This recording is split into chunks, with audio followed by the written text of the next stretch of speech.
साथियों नमस्कार। स्वागत है आपका हमारे YouTube चैनल एक्स्ट्रा क्लासेस पर। साथियों, बाल विकास की कक्षा में आज हम पढ़ेंगे बाल्यावस्था। इससे पहले हमने शैशव अवस्था को पढ़ा। शैशव अवस्था में शारीरिक विकास, मानसिक विकास, संवेगात्मक विकास, चारित्रिक विकास, सामाजिक विकास, ये सब हमने पढ़ा। साथियों, महत्वपूर्ण कक्षाएं बाल विकास की, चाइल्ड डेवलपमेंट, शिक्षक बनने की तैयारी जो भी साथी कर रहे हैं उन सब के लिए बहुत महत्वपूर्ण क्लास है ये। चैनल पर अगर आप नए हैं तो चैनल को सब्सक्राइब करें, वीडियो को लाइक और शेयर करें। साथियों, शुरू करते हैं बाल्यावस्था की ये कक्षा। देखिए, बाल्यावस्था 6 से 12 वर्ष तक की आयु, यानी कि 6 से 12 वर्ष तक की जो आयु है उसको हम बाल्यावस्था कहते हैं। साथियों, जो शैशव अवस्था थी वो जन्म से लेकर 6 वर्ष तक थी और अब 6 वर्ष के बाद से लेके 12 वर्ष तक बाल्यावस्था कहलाती है। तो देखिए, बाल्यावस्था क्या है? तो बालक की आदतों, इच्छाओं, रुचि और व्यवहार का निर्माण होता है इसमें। यानी कि बाल्यावस्था में बालक की आदतों का, इच्छाओं का, रुचियों का, व्यवहार का निर्माण होता है। यानी कि जब बालक की उम्र 6 से 12 वर्ष के बीच होती है तो उस समय बालक की आदतें, इच्छाएं, रुचि, व्यवहार, इन सब का निर्माण होता है। साथियों, बाल्यावस्था को जीवन का अनोखा काल कहा है। कॉल और ब्रुश जो थे मनोवैज्ञानिक, इन मनोवैज्ञानिकों ने बाल्यावस्था को जीवन का अनोखा काल कहा है। जीवन का अनोखा काल क्यों कहा है? क्योंकि जब बालक 6 वर्ष का होता है तो वो उग्र स्वभाव का होता है। 7वें वर्ष में जो बालक होता है वो उदासीन या उसमें अकेलेपन का गुण होता है। फिर 9वें वर्ष में बालक जो है उसमें समूह की जो भावना होती है वो प्रबल हो जाती है, यानी वो समूह में रहने लगता है। फिर 10 से 12 साल की उम्र में वो रोमांचक कार्यों की ओर चला जाता है, यानी रोमांचक कार्यों की ओर उसका झुकाव हो जाता है। तो इस प्रकार से ये जो बाल्यावस्था है ये एक जीवन का अनोखा काल होता है और जीवन का अनोखा काल कहा बाल्यावस्था को कॉल और ब्रुश ने। इसको आप याद रखिएगा, महत्वपूर्ण है कि जीवन का अनोखा काल कौन सी अवस्था को कहा जाता है? तो वो है बाल्यावस्था। और अनोखा काल कहा किसने? कॉल व ब्रुश ने कहा। ठीक है, देखिए, कॉल और ब्रुश ने कहा था कि वास्तव में माता पिता के लिए बाल विकास की इस अवस्था को समझना कठिन है। यानी कि कॉल और ब्रुश जो थे उन्होंने ये कहा कि वास्तव में जो माता पिता हैं उनके लिए बाल विकास की इस अवस्था को, यानी कि बाल्यावस्था को समझना बहुत कठिन है और उन्होंने इसको, कॉल ब्रुश ने इसको अनोखा काल कह दिया था। ठीक है, कि अब बाल्यावस्था जब होती है तो यहीं से बालक की औपचारिक शिक्षा का प्रारंभ हो जाता है। क्योंकि जैसे ही बालक हम ये कह सकते हैं कि शैशव अवस्था को में ही वैसे तो वो विद्यालय जाना प्रारंभ कर देता है, लेकिन वास्तव में औपचारिक जो शिक्षा होती है जब बालक पहली कक्षा में आ जाता है वो लगभग 6 वर्ष की उम्र ही होती है, तो औपचारिक शिक्षा का प्रारंभ हो जाता है। सिगमंड फ्राइड जो थे उन्होंने ये कहा कि ये जीवन का निर्माणकारी काल है। ये कैसा काल है? जीवन का निर्माणकारी काल है। यानी कि बाल्यावस्था को जीवन का निर्माणकारी काल किसने कहा? सिगमंड फ्राइड ने कहा। वहीं किलपैट्रिक ने बाल्यावस्था को प्रतिद्वंदात्मक सामाजिकरण का काल कहा। देखिए, कुछ महत्वपूर्ण कोटेशंस हैं जिनको आपको याद रखना पड़ेगा कि सिगमंड फ्राइड ने जीवन का निर्माणकारी काल कहा, किलपैट्रिक ने प्रतिद्वंदात्मक सामाजिकरण का काल कहा। किसको? बाल्यावस्था को। और कॉल और ब्रुश ने जीवन का अनोखा काल कहा बाल्यावस्था को। यह आपको ध्यान रखना है। जब बाल्यावस्था में बालक होता है तो उस समय देखो उसमें बालक में नेता बनने की इच्छा प्रबल होती है। यानी कि बालक नेता बनना चाहता है, नेतृत्व करना चाहता है, उसमें नेता बनने की क्या होती है? इच्छा होती है। बाल्यावस्था जो विचारों की अवस्था का काल है, यानी कि बहुत तरह के विचार बाल्यावस्था में बालक के मन में आते हैं। तो ये कैसी अवस्था है? विचारों की अवस्था है। रोस जो थे उन्होंने इस अवस्था को छद्म और मिथ्या परिपक्वता का काल कहा है कि ये केवल छद्म और मिथ्या परिपक्वता का काल है। कहने का मतलब ये है कि बालक पूरी तरह से इसमें मैच्योर नहीं होता है, परिपक्व नहीं होता है, लेकिन उसको ऐसा लगता है कि वो परिपक्व हो गया, मैच्योर हो गया है, लेकिन होता नहीं है। तो इसलिए रॉस ने इसको छद्म या मिथ्या परिपक्वता का काल बाल्यावस्था को कहा है। बाल्यावस्था में बालक जो होता है वो भय मुक्त होता है, अर्थात उसका जो भय होता है, जो शैशव अवस्था में वो भयभीत रहता है, वो निकल जाता है। बालक में संचय या संग्रह की प्रवृत्ति होती है। बाल्यावस्था में बालक क्या करता है, अधिक से अधिक संचय संग्रह करने की प्रवृत्ति रखता है। साथ ही बालक में समूह की भावना होती है। बालक जो होता है टोली बनाता है, बालकों की टोली बनाएगा, समूह बनाकर खेलेगा, ठीक है, तो ये समूह की भावना होती है। समलिंगी के प्रति झुकाव होता है। बाल्यावस्था जो होती है उसमें बालक में समलिंगी के प्रति झुकाव, यानी कि जैसे लड़का है वो लड़कों के साथ खेलता है, लड़कियां हैं वो लड़कियों के साथ खेलती हैं, तो ये समलिंगी के प्रति झुकाव है, ठीक है।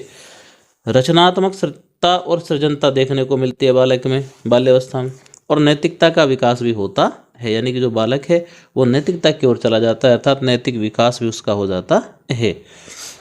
इसी को हम खेल की आयु कहते हैं। किसकी आयु कहते हैं? खेल की आयु, क्योंकि बालक विभिन्न प्रकार के खेल इस उम्र में खेलता है, बाल्यावस्था में खेलता है। साथ ही इसको दल या टोली या समूह की आयु भी कहा जाता है, गैंगेज कहते हैं हम। बालक इसमें टोली बनाकर, समूह बनाकर खेलता है। और महत्वपूर्ण, निरुद्देश्य भ्रमण की प्रवृत्ति। देखिए जो बालक है, जब बाल्यावस्था में होता है तो वो निरुद्देश्य भ्रमण की प्रवृत्ति होती है उसमें, यानी कि उसका कोई उद्देश्य नहीं होता है, लेकिन फिर भी वो घूमता रहता है, भ्रमण करता रहता है। तो ऐसे ही वो मूर्त या प्रत्यक्ष चिंतन करता है। कैसा चिंतन? मूर्त या प्रत्यक्ष चिंतन, यानी कि चिंतन जो उसका है वो प्रत्यक्ष, जो कुछ देखता है उसका वर्णन करता है, उस पर चिंतन करता है। तर्क करने लगता है। बाल्यावस्था में जो बालक है वो तर्क करना शुरू कर देता है। साथ ही जिज्ञासा की प्रबलता। ये जो बाल्यावस्था में बालक होता है ये जिज्ञासु प्रकार का बालक होता है। साथियों, जो बालक है वो जिज्ञासु प्रकार का होता है। कौन सी अवस्था में? बाल्यावस्था में। बालक साहसिक कार्य की अवस्था, यानी कि जो बालक होता है इस उम्र में साहसिक कार्य करता है। और आश्चर्यजनक व्यवहार, जैसा कि अनोखा काल इसको कहा गया है, तो बालक जो है इसमें क्या करता है? आश्चर्यजनक व्यवहार करता है।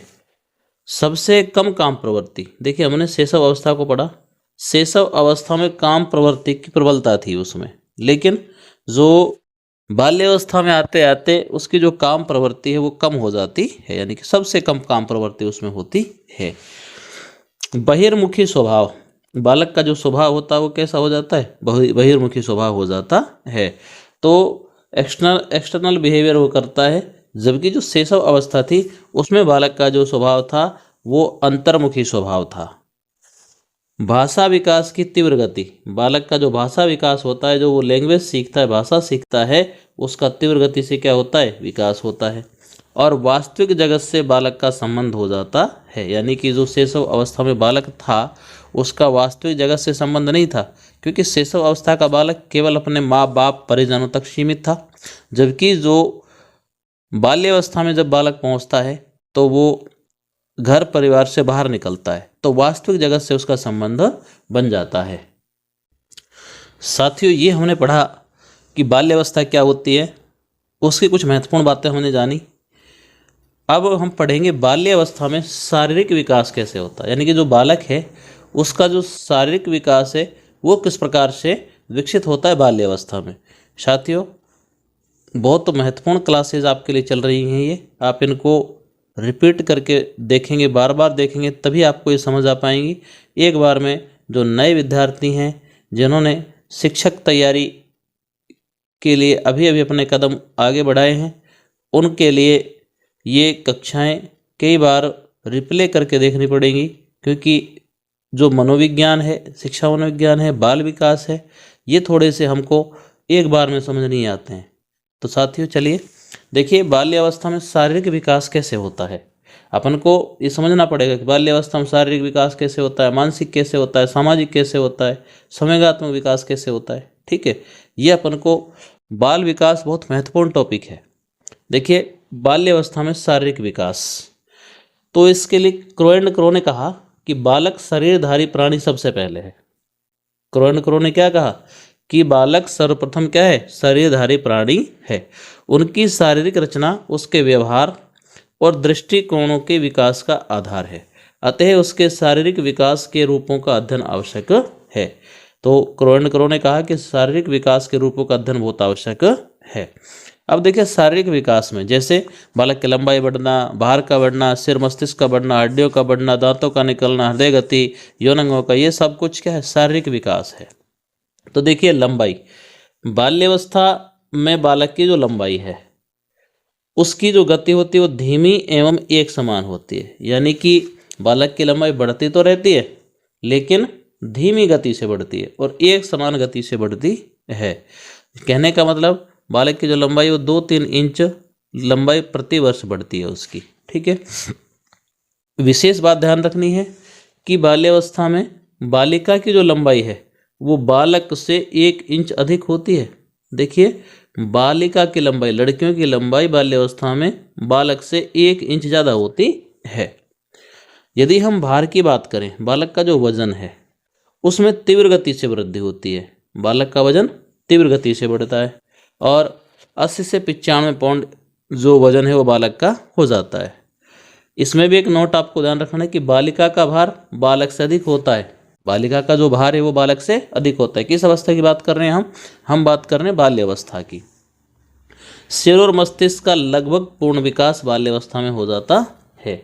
यानी कि सिर और मस्तिष्क जो है उसका लगभग पूर्ण विकास बाल्य अवस्था में हो जाता है। हड्डियां जो होती हैं बालक की वो 270 से बढ़ कर के 350 तक हो जाती हैं और उन अस्थियों का अस्थिकरण जो होता है वो होता रहता है और उनका दृढ़ीकरण होना शुरू हो जाता है। जो अस्थियां होती हैं वो दृढ़ होना शुरू हो जाती हैं। यदि हम बात करें दांतों की, तो जो बाल्यावस्था में बालक के दांत होते हैं, देखो शैशव अवस्था में बालक के दूध के दांत निकलते हैं। ठीक है। तो जब बाल्यावस्था आती है तो बालक के दूध के जो दांत होते हैं वो गिरना प्रारंभ हो जाते हैं। यानी कि दूध के जो अस्थायी दांत होते हैं, कच्चे दांत जिनको हम कहते हैं, वो क्या होते हैं, वो गिरना प्रारंभ हो जाते हैं। ठीक है। और 12-13 साल की जब उम्र होती है उसकी तब तक स्थायी दांत निकलना भी प्रारंभ हो जाते हैं। यानी कि दूध के दांत गिर जाते हैं और जो स्थायी दांत हैं वो निकलना प्रारंभ हो जाते हैं। देखो दूध के दांत कितने होते थे, दूध के दांत 20 होते हैं। ठीक है। स्थायी दांत 32 होते हैं। तो दूध के दांत तो गिरना प्रारंभ हो जाते हैं और जो स्थायी दांत होते हैं वो निकलना शुरू हो जाते हैं। और हृदय गति जो है, देखो शैशव अवस्था में हृदय गति जो थी वो बहुत ज़्यादा थी, लेकिन बाल्य अवस्था आते आते हृदय गति कम हो जाती है और 1 मिनट में 85 बार तक जो बालक है उसका जो हृदय की धड़कन होती है वो होती हैं। बाल्यावस्था में लगभग बाल्यावस्था के अंत तक जो यौन अंगों का विकास होता है वो बहुत तीव्र गति से होता है। बालक के यौन अंग जो होते हैं उनका विकास तीव्र गति से होता है। साथियों, ये हुआ बालक का शारीरिक विकास। अब हम बात करेंगे बाल्यावस्था में बालक का मानसिक विकास कैसे होता है। बालक जो है उसका मानसिक विकास कैसे होता है। तो देखो 6 से 12 वर्ष की जो उम्र होती है उसमें मानसिक विकास कुछ इस प्रकार से होता है। जैसे 6 वर्ष का बालक जो है वो सरल प्रश्नों के उत्तर दे देता है, 15 तक गिनती अपन को सुना भी सकता है और शरीर के जो अंग हैं उनका नाम बता सकता है, चित्रों को पहचान सकता है। ठीक है। 7वें वर्ष में बालक वस्तुओं में क्या कर देता है, अंतर करना प्रारंभ कर देता है, छोटे छोटे वाक्य बनाना शुरू कर देता है, छोटी छोटी घटनाएं जो होती हैं उनका वर्णन भी वो कर देता है। जैसे बालक ने कहीं कुछ देखा तो छोटी छोटी बातों का वो वर्णन करना शुरू कर देता है और यहाँ तक 5-6 अंकों की जो संख्याएं होती हैं उनको वो दोहरा भी सकता है। ऐसे ही 8वें वर्ष में जो बालक है वो छोटी छोटी कहानी कविता उनको याद करके अपन को सुना देता है, उनका उत्तर देना भी प्रारंभ कर देता है और 15-16 शब्दों के वाक्य बोल सकता है। 9वें वर्ष में जो बालक होता है वो 4 अंकों की संख्या उल्टे क्रम में दोहरा सकता है। यानी कि 4 अंकों की जो संख्याएं हैं उनको वो उल्टे क्रम में भी दोहरा सकता है। साथ ही दिन तारीख महीना याद कर लेता है और तुकांत शब्दों की खोज करने लगता है। 10वें वर्ष तक आते आते जो बालक हैं वो दैनिक जीवन की जो दिनचर्या है उसका उसको ज्ञान हो जाता है और व्यक्तिगत कार्य जो वो स्वयं के उसके व्यक्तिगत कार्य होते हैं उनका भी उनको ज्ञान हो जाता है। साथ ही जो 6 अंकों की संख्या को वो दोहरा सकता है, 10 साल का बालक जो है वो 6 अंकों की संख्या को भी दोहरा सकता है। साथियों, बालक जब 11 वर्ष का हो जाता है तो उसमें तर्क, जिज्ञासा, निरीक्षण, इन शक्तियों का विकास हो जाता है। यानी कि 10-11 साल के जो बालक होते हैं उनमें क्या हो जाता है, तर्क, जिज्ञासा, निरीक्षण शक्तियों का विकास हो जाता है। 20 शब्दों वाले वाक्य को दोहरा सकता है, यानी ऐसे वाक्य जिनमें 20 शब्द होते हैं उन वाक्यों को दोहरा सकता है। साथ ही जब 12 वर्ष का बालक हो जाता है, यानी कि बाल्यावस्था के अंत तक, बालक 5-6 अंकों की संख्या को उल्टे क्रम में बोल सकता है, वाक्यों में गलतियों को समझ सकता है कि भाई इस वाक्य में ये गलती है, चित्र देखकर उनकी व्याख्या कर सकता है और समस्या समाधान की शक्ति का विकास उसमें हो जाता है। साथ ही बालकों को, दूसरे बालकों को वो सलाह भी देना शुरू कर देता है। तो ये उसका मानसिक विकास 12 वर्ष की उम्र होते होते हो जाता है, यानी कि बाल्यावस्था में इस प्रकार से उसका मानसिक विकास होता है। क्रो एंड क्रो ने कहा कि लगभग पूर्ण मानसिक विकास हो जाता है, यानी कि बाल्यावस्था में उसका लगभग जो पूर्ण मानसिक विकास है वो हो जाता है। तो साथियों, बाल्यावस्था में इस प्रकार से बालक का क्या होता है, मानसिक विकास होता है। साथियों, बालक का मानसिक विकास, उसके बाद अब हम पढ़ेंगे बाल्यावस्था में बालक का सामाजिक विकास कैसे होता है। तो देखो, सामाजिक विकास जो कि समाज से संबंधित है, तो अब हम पढ़ेंगे कि बाल्यावस्था में बालक का सामाजिक विकास किस प्रकार से होता है। तो देखो, जो बाल्यावस्था है, हमने कहा उसको समूह की आयु कहते हैं। किसकी आयु कहते हैं? समूह की, टोली की, दल की, ऐसी आयु कहते हैं, क्योंकि इस अवस्था में बालक समूह बनाकर खेलता है, रहता है, या फिर टोली बनाता है, ग्रुप बनाकर, तो इसलिए उसको हम समूह की आयु कहते हैं, गैंग एज कहते हैं। यानी कि बालक क्या बनाता है? टोली बनाता है। ठीक है। शैशव अवस्था का जो बालक होता है, शैशव अवस्था की अपेक्षा सामाजिक विकास की गति तीव्र होती है। यानी कि बाल्यावस्था में शैशव अवस्था की अपेक्षा सामाजिक विकास अधिक तेज गति के साथ होता है। विद्यालय परिवेश सामाजिकरण में सहायक होता है। जब बाल्यावस्था होती है तो बालक विद्यालय में चला ही जाता है, उसकी औपचारिक शिक्षा शुरू हो जाती है। तो विद्यालय परिवेश में जो सामाजिकरण है वो बहुत ज़्यादा होता है। क्यों? क्योंकि बालक अन्य बालकों के साथ रहता है, उनके साथ समूह बनाता है, उनके साथ उठता है, बैठता है, तो एक सामाजिकरण का जो परिवेश है उसको वहाँ मिल जाता है और विद्यालय परिवेश में उसका सामाजिकरण ज़्यादा होने लगता है। बालक जो होता है उत्तरदायित्व व सहकारिता के गुणों का विकास उसमें होता है, यानी अपनी जिम्मेदारियां समझने लगता है और दूसरों के लिए भी कुछ काम करने लगता है। मित्रों का चुनाव करना उसको आ जाता है, भाई किसको मित्र बनाना है। वहीं समूह के प्रति अटूट भक्ति, देखो बालक जो होता है वो समूह बनाता है इस उम्र में और समूह के प्रति उसकी अटूट भक्ति होती है। कई प्रकार के वो खेल भी खेलता है, यानी बाल्यावस्था में बालक खेल खेलता है कई प्रकार के। वहीं जो खेलों के द्वारा सामाजिक संबंध स्थापित करता है, खेलों से भी क्या आती है? सामाजिक संबंध बनते हैं उससे भी। क्रो एंड क्रो ने कहा कि 6 से 10 वर्ष तक बालक अपने वांछनीय या अवांछनीय व्यवहार में निरंतर प्रगति करता रहता है। यानी कि जो बालक है वो 6 से 10 वर्ष की उम्र में अपने वांछनीय या अवांछनीय व्यवहार में निरंतर प्रगति करता रहता है। बालक में सामुदायिक भावना का विकास होता है, यानी कि जो बालक है उसमें क्या होता है? सामुदायिक भावना का विकास होता है, यानी कि समुदाय के प्रति उसके जो कर्तव्य हैं ऐसी भावना का उसमें क्या होता है? विकास होता है। और उसमें आत्मविश्वास, आज्ञाकारिता और नेतागिरी के गुणों का विकास हो जाता है। तो इस प्रकार से बाल्यावस्था में बालक का सामाजिक विकास होता है। साथियों, अब हम बात करेंगे बाल्यावस्था में बालक का चारित्रिक विकास कैसे होता है। देखिए, चारित्रिक यानी कि चरित्र से संबंधित उसका विकास किस प्रकार से होता है।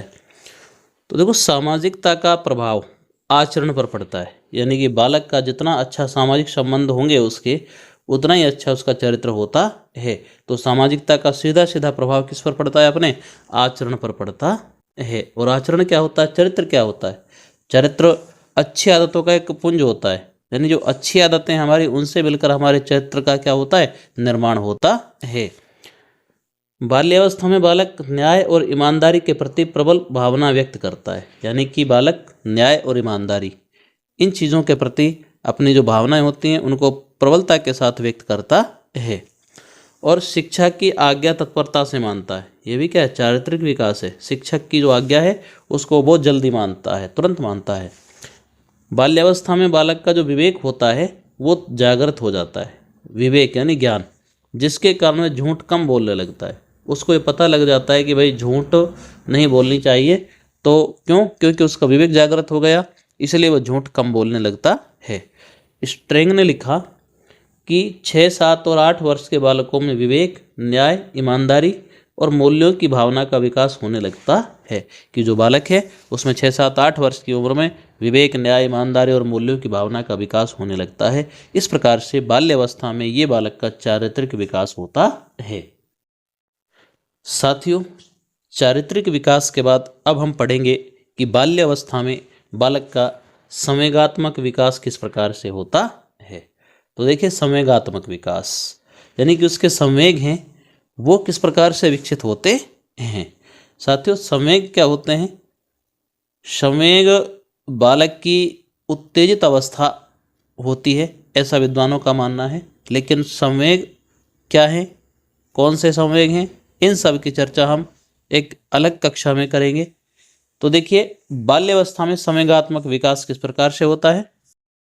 संवेगों का दमन करने की क्षमता का विकास हो जाता है। जो बालक होता है उसके साथ उसके जीवन में कुछ परिवर्तन होते रहते हैं, ठीक है, अच्छे बुरे अनुभव उसके होते हैं, तो उसके जो संवेग हैं उनको वो दमन करने की क्षमता का विकास कर लेता है। यानी कुछ इच्छाएं जो उसकी पूरी नहीं होती हैं, उन इच्छाओं को फिर क्या कर लेता है, वो अपने अंदर उसको समाप्त कर लेता है, उनको दमित कर देता है, दमन कर लेता है। ऐसी क्षमता का उसका विकास हो जाता है। और शैशव अवस्था की तुलना में क्रोध अधिक बढ़ जाता है। जो शैशव अवस्था में क्रोध कम होता है बालक में, वो बाल्यावस्था में क्रोध ज़्यादा बढ़ जाता है। साथ ही बालक जो होता है वो बहस करने लगता है। यानी कि इस बाल्यावस्था में आते आते बालक क्या करने लग जाता है, बहस करने लगता है। किसी भी बात को लेकर माता पिता से बहस करना, भाई बहनों से बहस करना, इस प्रकार, या फिर अपने साथियों से बहस करना, तो इस प्रकार से वो बहस करना शुरू करता है। भय कम हो जाता है। देखिए, शैशव अवस्था में सबसे ज़्यादा भय लगता है उसको, लेकिन बाल्यावस्था में बालक का जो भय होता है वो बहुत कम हो जाता है। लेकिन जो बालिकाएं होती हैं वो ज़्यादा डरती हैं। आपने देखा होगा लड़कियों को, लड़कियां ज़्यादा डरती हैं।